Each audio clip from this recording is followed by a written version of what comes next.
찬양하겠습니다. 보혈을 지나 하나님 품으로 보혈을 지나 하나님 품으로 보혈을 지나 아버지 품으로 보혈을 지나 하나님 품으로 한 걸음씩 나가네. 보혈을 지나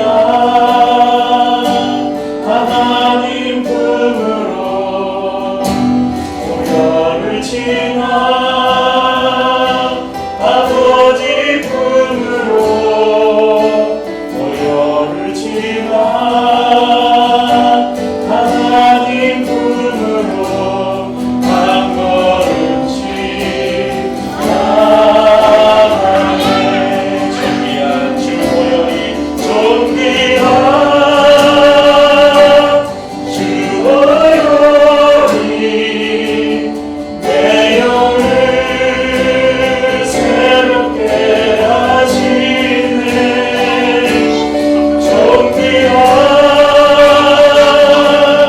주 보혈이 내 영을 새롭게 하시네. 존귀한 주 보혈이 존귀한 주 보혈이 내 영을 새롭게 하시네. 존귀한 주 보혈이 내 영을 새롭게 하네.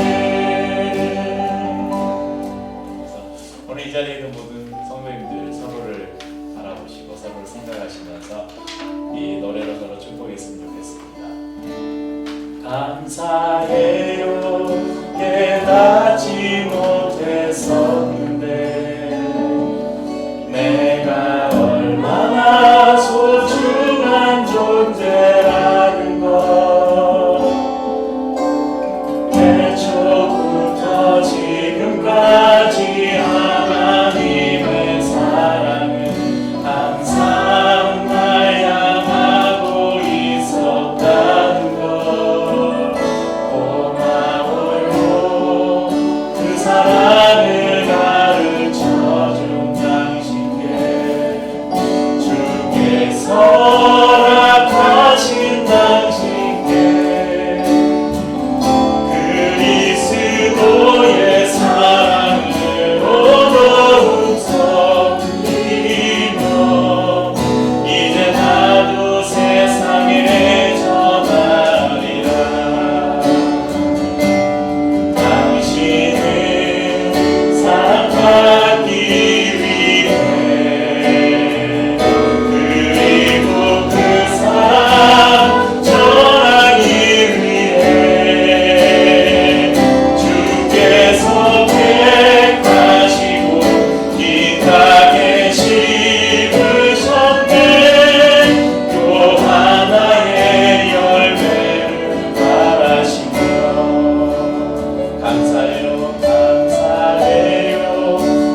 찬양할 수 없는 상황이라서 가급적 좀 잔잔한 찬양들을 부르려고 합니다. 그래도 마음은 밝게 오늘 말씀 가운데 나누는 그런 내용이기도 한데요. 우리가 이 땅 살아가면서 어떻게 살아가야 될까? 우리 한웅재 목사님이라는 분이 소원이라는 그 제목을 붙여서 만든 노래입니다. 이 찬양의 가사 한 절 한 절을 이제 생각하면서 주님, 저도 이렇게 살았으면 좋겠습니다. 그런 소원을 담아서 같이 이 가사의 고백을 나의 고백으로 함께 불렀으면 좋겠습니다. 삶의 작은 일에도 삶의 작은 일에도 그 마음을 알기 원하네. 그 좁은 길로 가길 원해. 나의 작음을 알고 그분의 크심을 알며 소망 그 기쁜 길로 가길 원하네.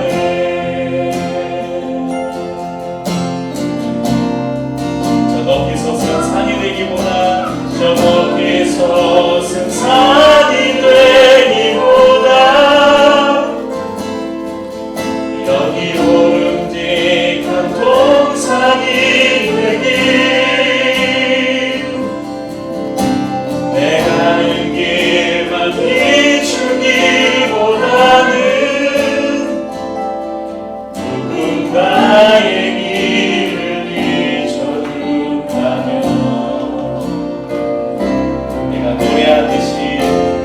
내가 노래하듯이 또 내가 얘기하듯이 살기 난 그렇게 주기 원하네. 삶의 한떨이라도 그분을 닮기 원하네. 사랑 그 높은 길로 가길 원하네.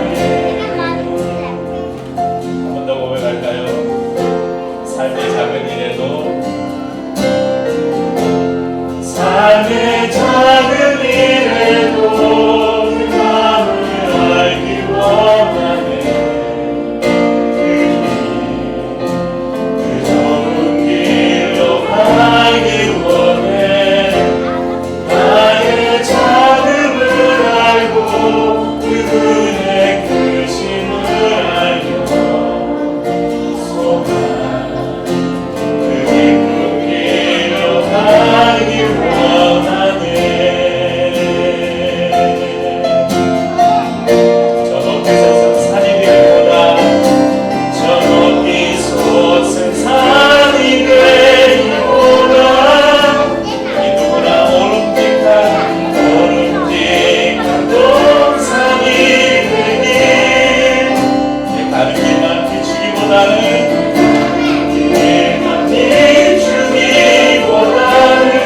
누군가의 길을 비춰주는 삶 비춰준다면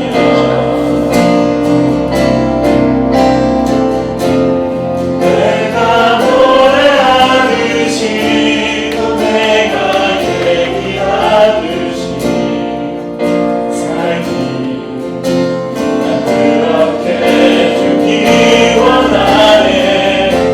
삶의 한절이라도 그분을 닮기 원하네. 사랑 그 높은 길로 가길 원하네. 그 좁은 길로 가길 원하네. 그 깊은 길로 가길 원하네. 그 깊은 길로 가길 원하네. 아멘.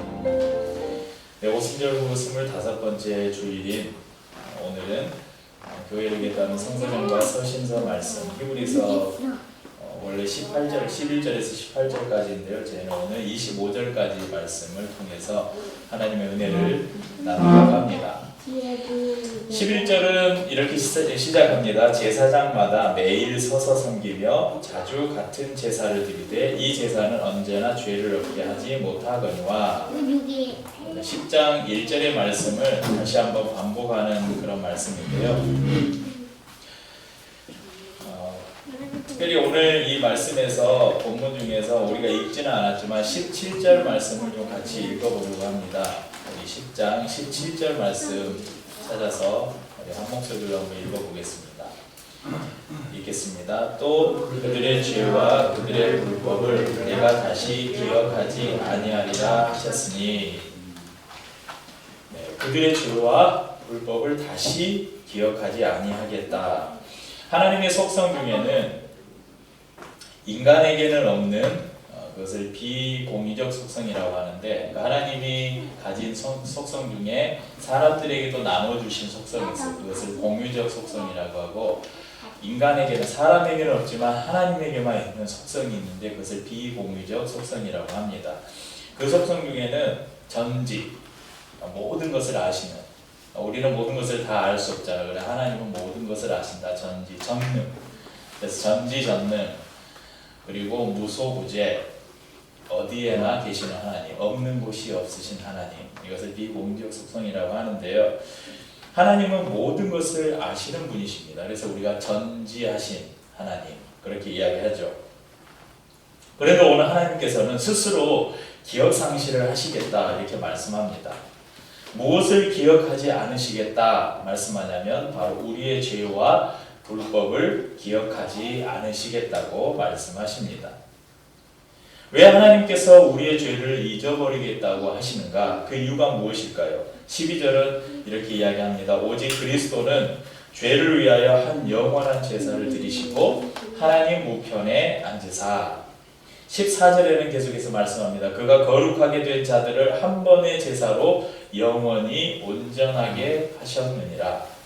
바로 우리의 죄를 위해서 예수 그리스도가 자신을 드려서 영원하고 온전한 제사를 드렸기 때문에 그렇습니다. 15절 말씀에서는 이 사실을 삼위의 한 분이신 성령 하나님께서 분명히 증언하신다고 말씀합니다. 그런데 히브리서 10장 3절을 보면요, 이런 말씀이 있어요. 10장 3절을 보시겠습니까? 조금 앞으로 넘어가서. 그러나 이 제사들에는 해마다 죄를 기억하게 하는 것이 있나니, 해마다 죄를 기억하게 하는 것이 있나니. 이 제사는 뭐냐면 구약의 제사를 말하는 거예요. 구약의 제사는 해마다 이 제사를 드릴 때마다 죄가 기억나게 한다는 거예요. 근데 하나님은 죄를 기억하지 않으시겠다 말씀하셨습니다. 구약에서 반복해서 드리는 제사는 죄를 기억나게 하는 것입니다. 율법의 역할이 바로 이것입니다. 율법의 역할은 사람들로 하여금 내가 죄를 지었구나, 내가 죄인이구나 하는 것을 기억하게, 떠오르게 한다는 것입니다. 그래서 구약에 드리는 제사, 구약의 이스라엘 백성들이 하나님 앞에 제사를 드릴 때마다 내가 죄를 지었구나, 내가 죄인이구나, 이것을 떠올리게 한다는 것입니다. 하지만 은혜로 나타난 예수 그리스도, 우리의 모든 죄와 허물을 대신 짊어지시고 십자가를 통해서 단번에 자신을 드리는 제사를 통해 하나님을 기억상실에 빠지게 만들었다는 것입니다. 이거 아니거든. 네. 우리 주원이랑 채민이가 열심히 그림 공부를 하는데 너희들이 저 카메라 마이크 딱 앞에 있어서 녹화된 영상을 보니까 너희 목소리가 다 들어가더라고. 다음에 이 앞자리에다 마이크를 주는 줄 알고. 찬양을 하면, 찬양을 하면서 볼륨이 커지면 얘들도 같이 목소리가 커지더라고요. 저는 하나님이 우리 인간에게 주신 많은 은혜가 있지만 그 은혜 중에 정말 중요한 은혜가 하나 있는 것이 망각의 은혜라고 생각합니다. 네가 근심한 거야? 우리 세연이 어디 갔지? 누워 있구나. 우리 학생들이 있는데 세연이나 세연이는 조금 절감을 못하겠지만 윤서가 지난주에 중학생의 마지막 시험을 끝냈는데 우리 윤서 같은 학생들은 왜 하나님이 인간에게 망각의 은혜를 주셨을까? 하나님이 원망스러울지도 모르겠어요.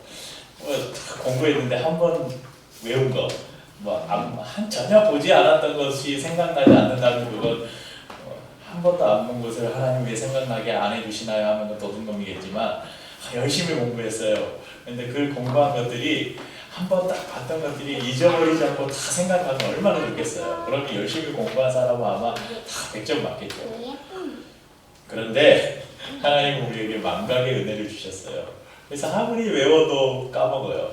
나이가 들면 이제 더 심해지는데 저도 깜빡깜빡 할 때가 많고 뭘 외워도 잘 외워지지 않고 이제 그런 나이가 된 것 같은데, 아무튼 하나님이 이렇게 우리에게 잊어버리는 은혜, 망각의 은혜를 주셨어요. 한번 생각해 보십시오. 우리가 사람이 태어나면서부터 우리 제이만한 때에 뭔가 의식이라는 게 생겼을 때부터 지금까지 살아오면서 우리가 모든 것을 다 지금 기억하고 있다. 여러분, 그 사람 중에 맨정신으로 살아갈 사람이 없을 거예요. 우리가 살아오면서 겪었던 그 어떤 사고로 인한 육체적인 고통, 사랑하는 사람의 죽음을 통해서 경험한 이별, 어떤 극심한 어떤 그 통증, 그리고 그 아픔, 슬픔, 이런 것들이 그대로 우리의 기억 속에 남아있다면 사람은 도저히 견디지 못할 것입니다. 아마 모두가 정신분열증에 걸리고 말 것입니다. 죽을 것 같았던 이별의 슬픔이 잊혀지고 아팠던 고통이 기억나지 않고 실패와 두려움이 잊혀졌기 때문에 우리는 또 일어설 수 있고 또 새로운 출발을 할 수 있는 것입니다. 이처럼 하나님께서도 스스로 우리의 죄에 대해 기억하지 않으시기로 결정하신 것입니다. 모든 것을 아시는 분, 전지하신 하나님께서 모든 것을 기억하시는 분이 딱 우리의 죄에 대한 부분을 죄에 대한 그 기억을 딱 지우겠다, 이렇게 말씀하신 것입니다. 바로 당신의 아들 예수 그리스도의 제사를 그분이 받으셨기 때문입니다. 이것이 우리에게 얼마나 큰 은혜입니까? 하나님의 기억 상실로 인해서 우리가 이렇게 매주 하나님 앞에 나와서 예배할 수 있고 또 마지막 날 우리가 하나님 앞에 담대히 설 수 있을 것입니다. 이 히브리서 10장 18절 말씀까지는 예수 그리스도의 대제사장직에 대한 교리적인 말씀입니다. 그리고 19절부터는 이제 이런 은혜를 받은 성도들이 어떤 삶을 살아야 될지 실제적인 교훈을 주고 있는 말씀입니다. 이 교리라는 것은 다른 말로 하면 신학이라고 이야기할 수 있는데, 이 교리라는 것은 참 중요합니다. 그래서 신학교 가면 신학의 여러 과목이 있는데 그 중에 가장 뼈대가 되는 과목이 뭐냐면 조직신학이에요. 조직신학. 이 조직신학이라는 건 바로 교리를 배우는 것입니다. 이 교리는 신학자에게만 필요한 것이 아니라 목사나 전도사들, 목회자에게만 필요한 것이 아니라 오늘 예수를 믿는 모든 사람들에게 필요한 것입니다. 그래서 교리가 세워지지 않는 이 성도의 삶, 그래서 실천만을 강요당할 때 이런 사람들에게서 나타나는 잘못된 영성, 신비주의, 이런 것들이 나타날 수 있습니다. 반대로 삶을 통해서 증명되지 않는 교리는 허무한 탁상 공문에 불과하게 됩니다.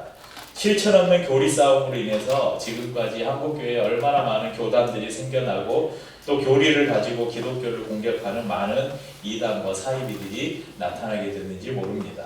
그래서 교리와 삶은 분리될 수 없는 것입니다. 바른 교리를 배워야 하고 그 교리의 뼈대 위에 실천이라는 살을 붙여가야 하는 것이죠.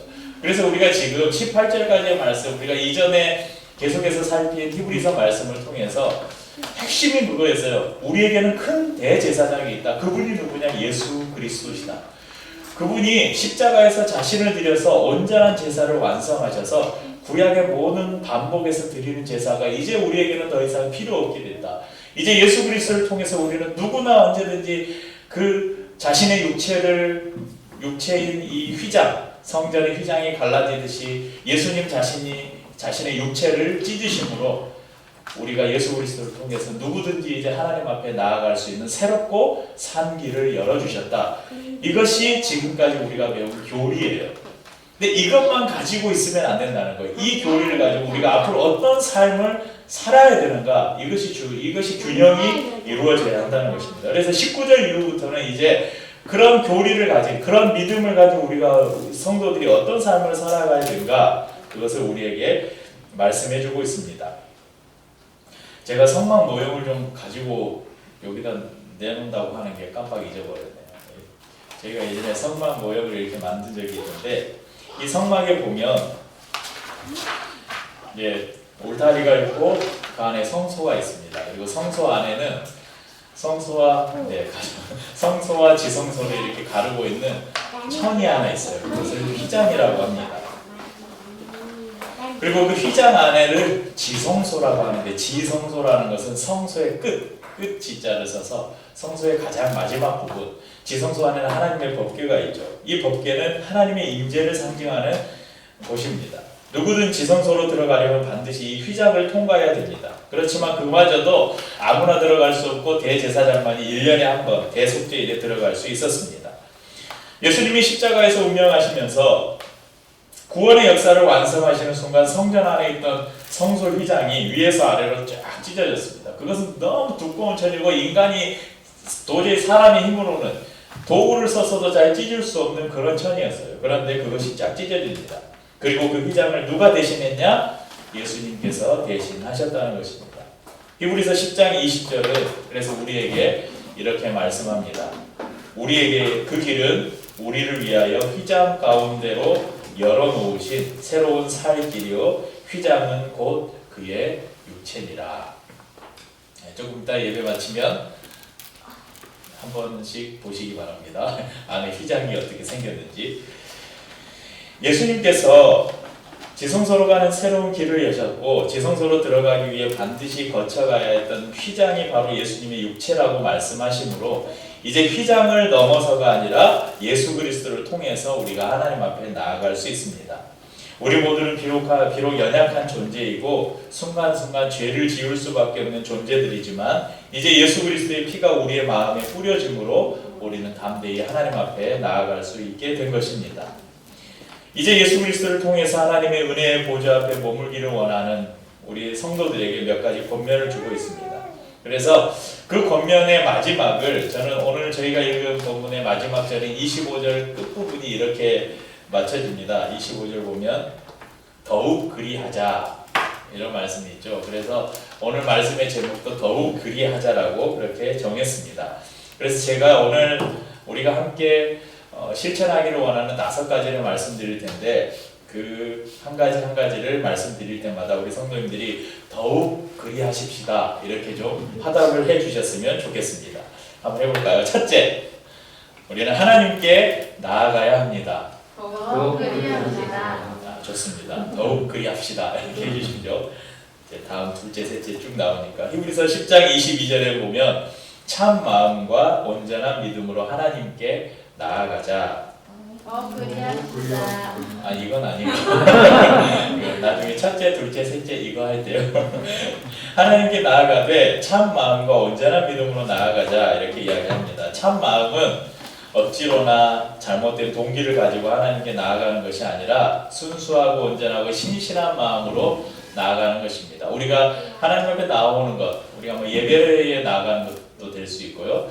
우리가 또 개인적으로 말씀을 통해서 말씀을 묵상하면서 하나님 앞에 머무는 것일 수도 있고 이런 것들이 어떤 의무적으로나 주일에 예배 안 나가면 목사님 눈치 보이고 그러는 것이 아니라 정말 하나님을 간절히 사모하는 마음, 참 마음과 진실된 마음으로 하나님께 나아가야 된다는 것입니다. 또 하나는 온전한 믿음으로 나아가야 되는데 하나님께 나아가면서 오늘은 하나님이 뭘 주실까? 궁금해? 조금 이따 설명해 줄게. 하나님이 오늘은 뭘 주실까? 난 내가 이거 필요한데 오늘 하나님께 나아가서 꼭 받아내야지. 이런 게 아니라는 것입니다. 무언가를 얻기 위해서 내 필요와 내 욕구를 해결하기 위해서 하나님께 나아가는 것이 아니라는 것입니다. 또한 믿음의 확신을 가지고 나아가야 되는데 이 믿음이 바로 히브리서 11장 말씀에서 자세하게 설명해 주고 있습니다. 자, 둘째, 소망을 굳게 잡아야 합니다. 더욱 그리합시다. 아멘. 23절 이렇게 말씀합니다. 또 약속하신 이는 미쁘시니 우리가 믿는 도리의 소망을 움직이지 말며 굳게 잡고. 우리 모든 사람에게는 크든 작든 소망이 있죠. 그런데 문제는 그 소망이 사라져 버린다면 우리의 삶이 무의미해진다는 것입니다. 그럼 시험에 합격하리라는 소망이 없이 시험을 준비하는 사람이 있을까요? 결혼을 원하지도 않는데 열정적인 사랑을 나누는 연인이 있을까요? 요즘은 그런 사람들도 있다고 하는데 정상적인 경우를 말합니다. 우리의 믿음도 마찬가지입니다. 우리의 믿음의 소망이 무엇입니까? 우리의 궁극적인 소망은 바로 하나님의 나라입니다. 또한 우리가 이 땅에 살면서 예수 그리스도의 장성한 분량에 이르기까지 우리가 자라가는 것입니다. 이러한 소망이 사라져버린다면 우리는 현실에 안주하게 되고 또한 현실의 급급해서 살아갈 것입니다. 소망은 우리의 믿음을 굳게 해주는 푯대가 됩니다. 그러므로 참된 믿음을 가진 성도는 소망을 굳게 잡아야 합니다. 그래서 우리 성도님들 예수님 안에서 하늘의 소망을 굳게 잡으시기 바랍니다. 셋째, 서로 돌아보아야 합니다. 24절 말씀하죠. 서로 돌아보아라는 이 단어는 히브리서 3장 1절에 이런 말씀인데, 그러므로 함께 하늘의 부르심을 받은 거룩한 형제들아, 우리가 믿는 도리의 사도이시며 대제사장이신 예수를 깊이 생각하라. 여기에서 다 이 생각하라, 깊이 생각하라, 예수님을 깊이 생각하라 그러는데, 이 생각하라는 단어와 동일한 단어가 바로 이 돌아보라 이런 단어입니다. 그러면 이 말씀의 의미는 성도들 간에 서로 깊이 생각하라는 것입니다. 우리 성도님들 하루에 몇 번쯤 우리 성도들의 얼굴을 떠올려 보십니까? 지난번에 제가 단톡방에 링크해드린 교회계획 실천연대에서 인터뷰한 영상을 혹시 보신 분들이 있을지 모르겠는데, 그 영상에 보면 제가 기류의 교회가 어떤 교회이고 어떤 교회가 되길 원하는지에 대한 질문에 답을 할 때, 제가 우리 교회는 가족이고 또 그런 가족이 되기를 원합니다, 이런 답을 한 것을 혹시 보셨는지 모르겠습니다. 사랑하는 사람을 그리듯이, 가족들을 생각하듯이 우리는 얼마나 서로를 그리워하고 생각하고 지냅니까? 서로를 향한 생각이 조금씩 늘어나는, 그리고 조금씩 깊어지는 기류의 교회 성도들이 되기를 소망합니다. 넷째, 사랑과 선행을 격려해야 합니다. 24절 사랑과 선행을 격려하며 이렇게 말씀하죠. 하나님의 사랑을 입은 자들이 하나님의 사랑을 베푸는 것은 너무나 당연한 일입니다. 또한 사랑하라, 선행을 베풀라는 그 차원을 넘어서 내가 사랑을 베풀고 선을 행하는 것뿐만 아니라 서로가 그렇게 할 수 있도록 격려하라고 말씀합니다. 즉, 나를 통해서 또 다른 사람이 사랑하는 것을 도전받아야 합니다. 내가 베푸는 선행을 또 다른 성도들이 보고 도전받아서 그 사람도 그렇게 할 수 있도록 본을 보여야 한다는 것입니다. 이러한 부분에 있어서 성도들은 서로 책임이 있다는 것을 또한 우리에게 강조하는 말씀이기도 합니다. 사랑하는 성도님들, 늘 우리 성도님들이 서로를 생각하고 기억할 뿐만 아니라 사랑과 선행을 격려하며 사시길 바랍니다. 내가 사랑하고 선행을 베풀 뿐 아니라 다른 지체도 그렇게 할 수 있도록 격려하십시다. 그래서 기류의 교회 성도들을 통한 사랑과 선행의 아름다운 열매들이 풍성하게 맺힐 수 있기를 축복합니다. 자, 마지막 5번째입니다. 더욱 모이기에 힘써야 합니다. 우리 25절을 같이 한번 읽어볼까요? 25절 말씀. 모이기를 패하는 어떤 사람들의 습관과 같이 하지 말고 오직 권하여 그날이 가까움을 볼수록 더욱 그리하자. 초대교회에도 습관적으로 이 모임에 참석하지 않는 성도들이 있었습니다. 그 이유가 여러 가지 이유가 있겠지만, 공통적인 이유를 찾아보자면 내가 굳이 그 모임에 가지 않아도 나는 내 신앙을 유지할 수 있다, 이런 개인적인 신앙 때문에 그런 일들이 있었을 것입니다. 이러한 개인주의 신앙은 초대교회보다 어쩌면 지금 시대에 더 팽배해져 있지 않나, 그런 생각을 해봅니다. 특별히 한국교회 상황 가운데, 한국교회에는 다른 나라에 없는 독특한 이 단어가 하나 생겼습니다. 그것이 뭐냐면 가나안 성도라는 신조어가 생겼어요. 신조어. 네. 가나안 성도가 뭐라고요? 가나안을 거꾸로 하면 안 나가. 우리 채빈이 아빠 처음 들어보시죠? 네, 가나안은 원래 하나님이 약속하신 천국을 상징하는 약속의 땅이거든요. 가나안. 그런데 이렇게 교회에 오래 다니다가 교회의 실증을 느끼거나 아니면 교회의 여러 문제들을 보면서, 나는 더 이상 이제 기존의 교회는 안 나가고 내가 혼자 신앙생활을 하겠다. 그래서 교회를 뛰쳐나가서 혼자 신앙생활하는, 혼자 그냥 TV 보면서 예배드리고 혼자 성경 보면서 그래서 이런 사람들은 저기 스타벅스 교회, 저기 그런 교회라고 합니다. 스타벅스에서 혼자 성경책 놓고 예배드린다고 그래서 가난을 거꾸로 해서 안 나가 그런 성도들이 생겼는데 굉장히 많습니다. 예전에 어떤 그 교수님이 이런 설문이나 이런 것을 통해서 볼 때 그 당시에 꽤 오랜 시간이 지났는데 그 당시에 한 600만 명, 꽤 많은, 아니 600만 명, 100만 명 정도 우리나라의 성도들 중에 한 100만 명 정도가 기존 신앙을 버린 사람이 아니에요. 이 사람들은 하나님을 분명히 믿고 자기의 종교가 뭐냐고 물으면 기독교라고 말하는 사람인데 교회를 다니지 않아요. 이런 사람이 거의 100만 명에 가까운 사람들이 있다고 이야기합니다.